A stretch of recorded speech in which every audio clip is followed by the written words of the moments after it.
No. Oke, assalamualaikum warahmatullahi wabarakatuh. Selamat malam teman-teman semua. Selamat datang kembali di RB Podcast. Dan malam hari ini saya sudah bersama Mr. Iwan. Hi everybody. Halo sir, how are you Hi. sir? Good. I'm good. Yeah. Okay. Yang lain jangan jawab kalau kita. Oke, Sir Iwan sehat ya? Thank God. I'm Oke, okay. Alhamdulillah. Dan malam hari ini sebuah kesempatan yang luar biasa untuk menggali ilmu dari salah satu senior. Kalau di Jambi mungkin Sir Iwan punya pengalaman mengajar bahasa Inggris sudah dari tahun berapa sih? 1990. Tuh, dihitung sampai sekarang udah 30 tahun.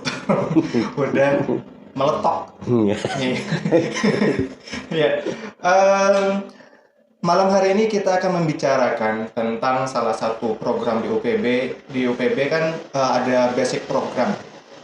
Dan basic program ini diperuntukkan untuk teman-teman yang belajar bahasa Inggris mulai dari dasar seperti itu. Nah, Sir Iwan sendiri kalau misalkan untuk program basic ini, pandangan Sir Iwan bagaimana sih?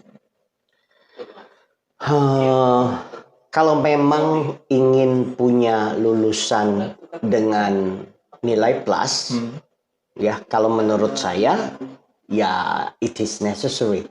And I think it is also one of the most important responsibilities dari yang namanya unit pengembangan bahasa untuk menyediakan fasilitas tersebut gitu loh. Sepengetahuan saya memang banyak sekali unit pengembangan bahasa di universitas-universitas yang tidak berfungsi sebagaimana mestinya.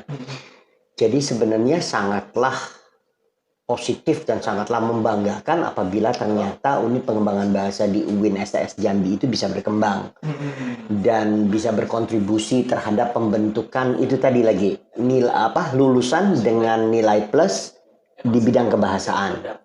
Begitu kalau menurut saya.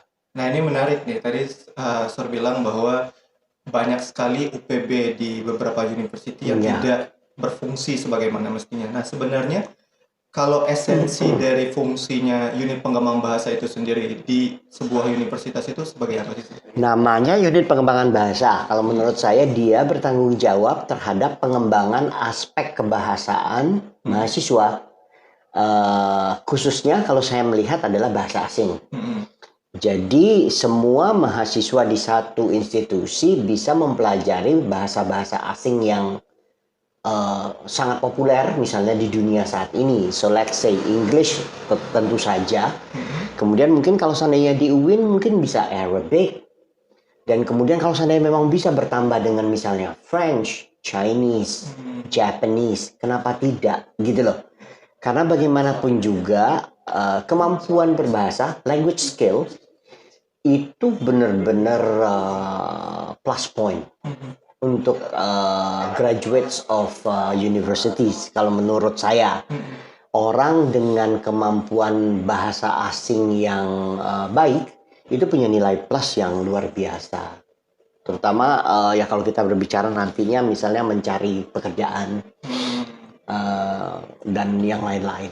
Tentu saja orang yang punya skill kemampuan bahasa asing akan lebih diprioritaskan. Betul banget ya. Dan unit pengembangan bahasa juga bertanggung jawab terhadap pemilihan.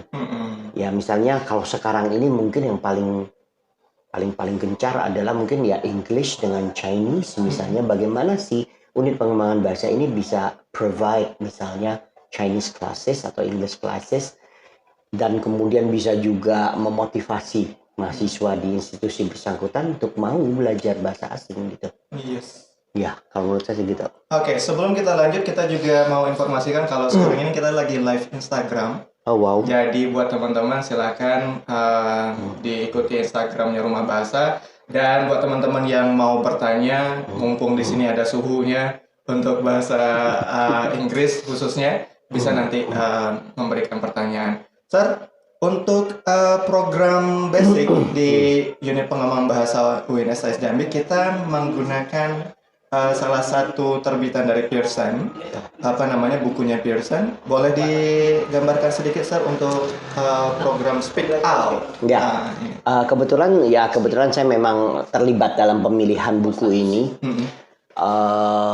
Di awal-awalnya kita tidak menggunakan buku seperti ini. Yes. Buku Speak Out adalah buku ELT yang integrated gitu loh, English Language Teaching, pembelajaran bahasa, tetapi dia sifatnya integrated. Kalau saya tidak salah sebelumnya di awal-awal pengembangan UPB Win STS Jambi kita menggunakan buku yang tidak integrated, tetapi lebih pada grammar oriented gitu loh. Dengan berjalannya waktu dan melihat perkembangan bahwa kebutuhan mahasiswa itu tidak hanya grammar, tetapi lebih dari itu, akhirnya kita memutuskan untuk mencari buku integrated.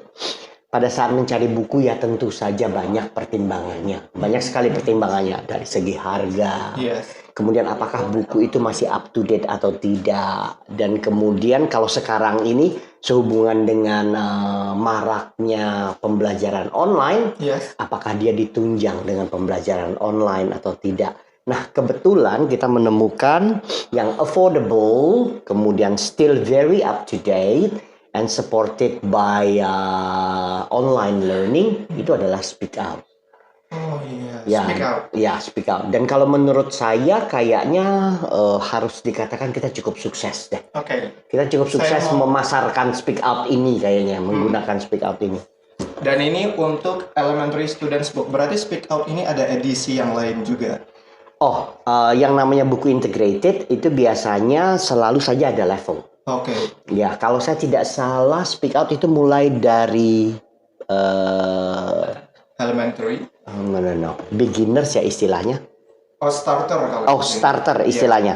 Mulai dari starter, kemudian elementary, kemudian pre-intermediate, intermediate, upper intermediate, dan advanced. Banyak sekali sebenarnya levelnya.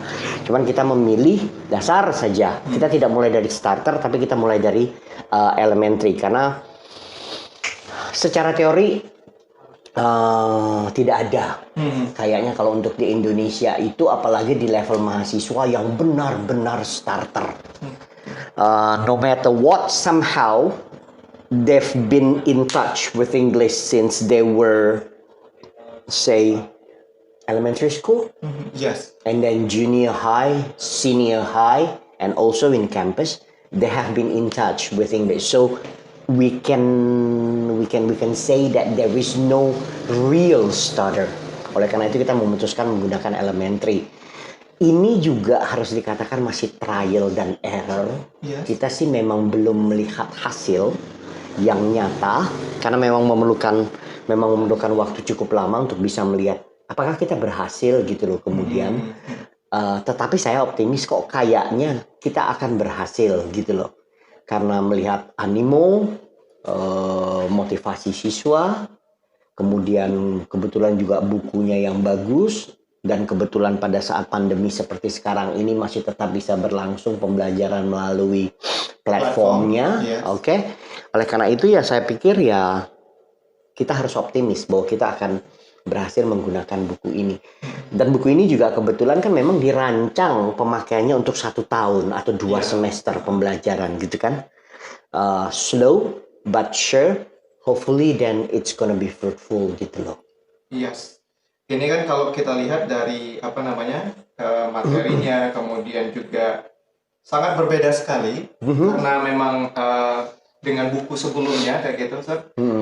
Saya ingin menambahkan sedikit lagi tentang pertanyaan mengenai buku ini. Speak Out kan memang berbeda dengan yang kita pakai sebelumnya. Berarti di buku ini nanti sebenarnya menuntut siswa untuk lebih bisa mengeksplor apa namanya di bidang kayak kalau di sini kan ada tidak hanya belajar tentang gramatiknya kan betul. Nah, apa ya? Itu istilahnya yang saya katakan tadi integrated. Jadi integrated jadi di dalamnya semuanya ada. Mulai dari language elements, berarti in this case we are talking about vocabulary, pronunciation, and grammar. And then we also talk about language skills, listening, reading, speaking, and then writing gitu loh. Nah sekarang sih memang bagaimana kita bisa menyajikan kepada siswa sehingga keseluruhan ini berdampak pada kemampuan yang juga sifatnya lebih menyeluruh, tidak hanya satu aspek saja begitu. Secara umum, kalau orang ngomong bisa bahasa Inggris itu ukurannya apa sih sebenarnya, gitu kan ya? Serba susah kan ya. Kalau seandainya cas-cis-cusnya yang dinilai, lantas apakah cas-cis-cusnya itu berarti hanya speaking saja? Kan belum tentu begitu. Apalagi kita berbicara ini dunia akademis.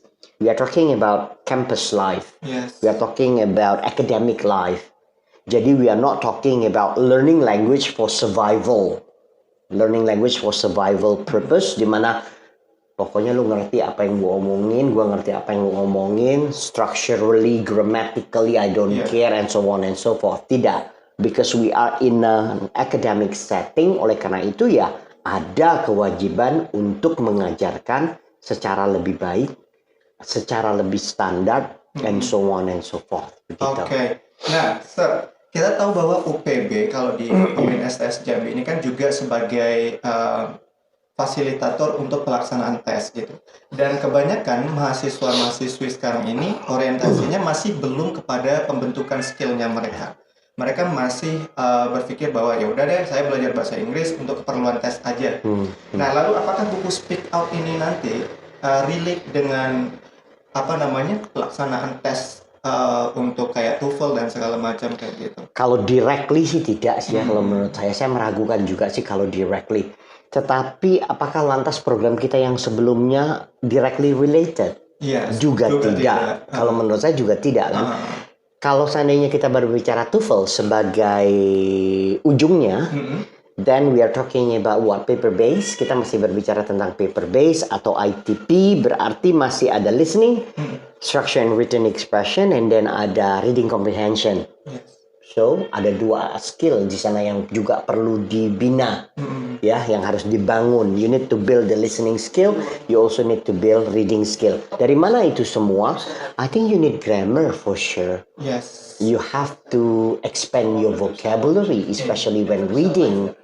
And then listening skill, yeah, though it is something that I believe very, very atau extremely difficult to build in the classroom, tapi tidak-tidaknya to familiarize gitu loh.